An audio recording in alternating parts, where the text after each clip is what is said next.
அரசியல் நேயர்களுக்கு வணக்கம். நான் உங்கள் நிரஞ்சன். நடிகரும் தாவேகா தலைவருமான விஜய்க்கு ஒய் பிரிவு பாதுகாப்பு வழங்கப்பட்டதுதான் பெரும் பேசுபொருளா மாறி இருக்கு.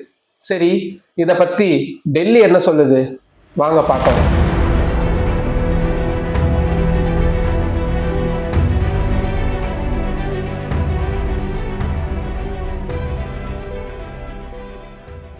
1960களில் நக்சல் பாதிப்பு இந்தியாவில் அதிகமாக இருந்த போது, குறிப்பா நக்சல்கள் அதிக அளவுல முக்கிய பிரமுகர்களை கடத்துறது, கொலை செய்யறது மாதிரியான சம்பவங்கள்ல ஈடுபட்டதுனால இந்த குறிப்பிட்ட நபர்களுக்கு பாதுகாப்பு வழங்குறதுக்காக, அதிலும் குறிப்பா ஆயுதம் ஏந்திய பாதுகாப்பு வழங்கப்படணும் அப்படின்றது காரணத்துக்காக தான் இசட் பிரிவு, ஒய் பிரிவு அப்படின்ற மாதிரியான கிட்டத்தட்ட ஒரு 6 பிரிவுகள் இப்ப இருக்கு. இந்த பாதுகாப்பு அமைப்புகள் உருவாக்கப்பட்டது.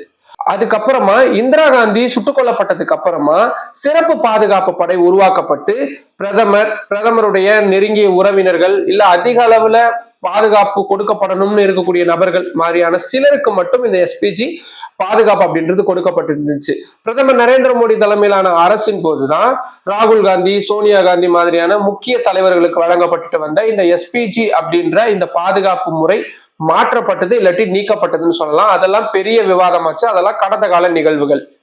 அதுக்கப்புறமா இப்போ கிட்டத்தட்ட ஒரு 6 வகையிலான பாதுகாப்பு முறைகள் அப்படின்றது இருக்கு. அது என்னென்னன்றது நிறைய சோசியல் மீடியாஸ்லயும் சரி, ஊடகங்களையும் சரி கொடுத்துருக்குறாங்க. அது தேவைப்படுறவங்க போய் தேடி எடுத்து படிச்சுக்கோங்க.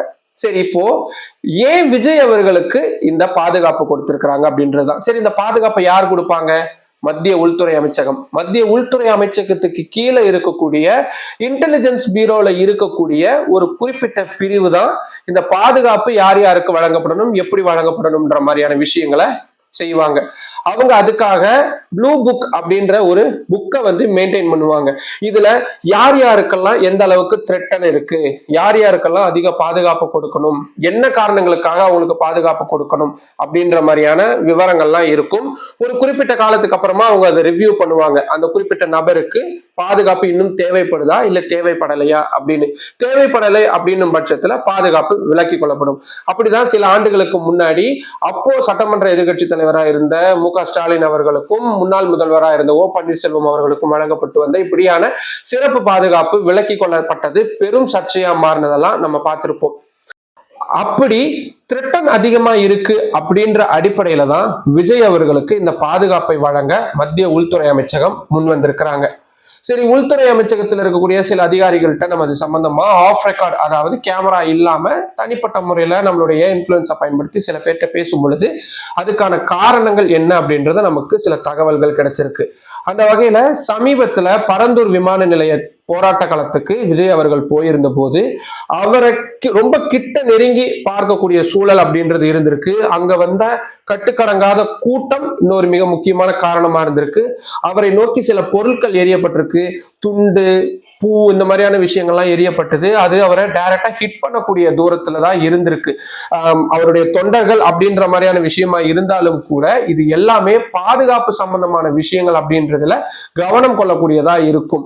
இந்த மாதிரியான விஷயங்கள் ஏதேனும் அசம்பாவிதத்தை ஏற்படுத்துச்சு அப்படின்னா அது அந்த குறிப்பிட்ட பகுதியிலையும் அந்த குறிப்பிட்ட மாநிலத்திலையும் நாடு முழுக்கவும் என்ன மாதிரியான தாக்கத்தை ஏற்படுத்தும், இந்த மாதிரியான அசஸ்மெண்ட்ஸ் எல்லாமே எடுப்பாங்க.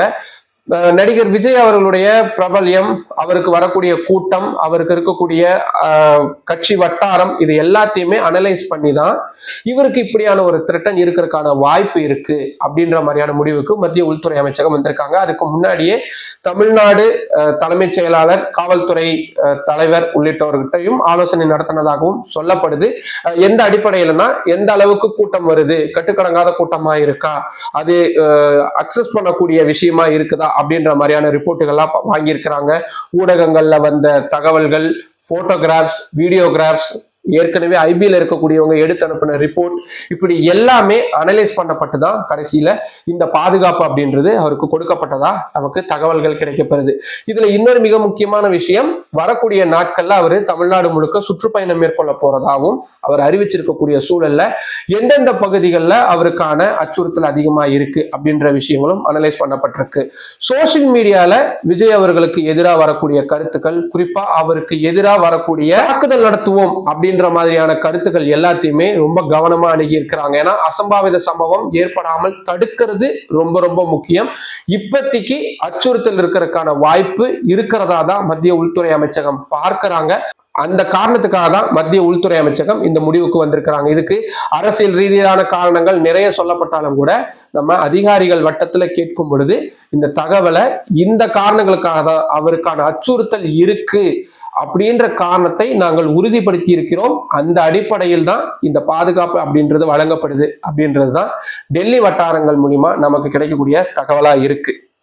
சரி, விஜய் அவர்களுக்கு இந்த பாதுகாப்பு எந்த அளவுக்கு அவசியமா இருக்கு, அவருக்கு அப்படி என்னதான் அச்சுறுத்தல் இருக்கு, தமிழ்நாடு அரசு விஜய் அவர்களுக்கு சரியான பாதுகாப்பை வழங்க தவறிடுச்சு அப்படின்னு பாரதிய ஜனதா கட்சியுடைய தமிழ் மாநில தலைவராக இருக்கக்கூடிய அண்ணாமலை அவர்கள் கருத்து கூறியிருக்கிறாரு. இந்த கருத்து ஏற்புடையதுதானா? நீங்க என்ன நினைக்கிறீங்க? கீழே கமெண்ட் பாக்ஸ்ல சொல்லுங்க. மற்றும் ஒரு நிகழ்ச்சியில சந்திக்கலாம்.